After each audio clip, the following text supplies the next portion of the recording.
លើគេប្រាប់ពីរឿងអូថាស្ងួននៅមិនទាន់មានថ្មីបេះដូងនៅតែភក្តីស្រីទ្រាំរស់ទាំងមិនភ្លេចបង This is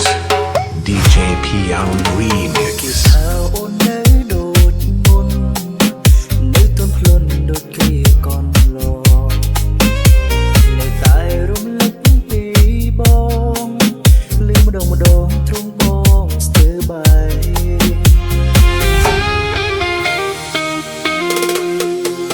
ចង់ធ្វើទៅរកអូនណា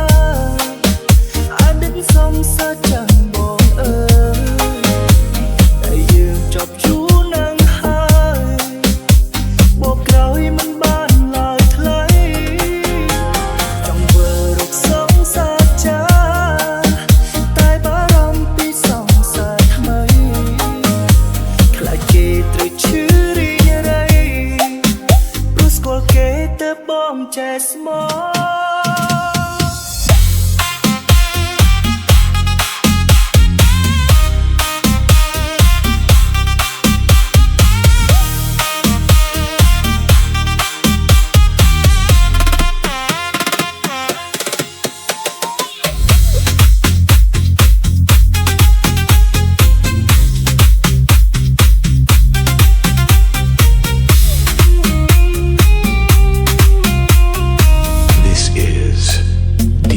Pion Remix ថាអូននៅដូចមុននៅទន់ភ្លន់ដូចគ្រាកនឡនៅតែរំលឹកពីបងលឺម្ដងទ្រង់បងស្ទើរបាយចង់វិលទៅរកអូនណាអតីតសំសាចាំងបងអើ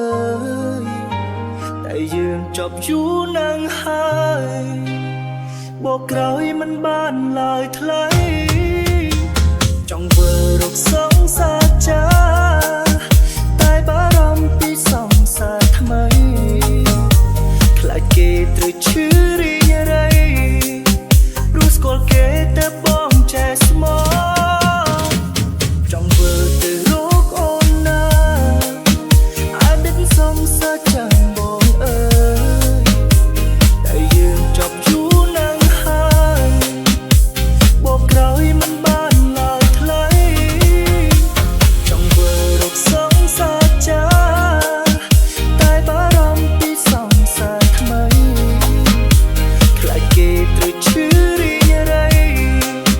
ព្រោះស្គាល់គេទៅបងចែស្មោ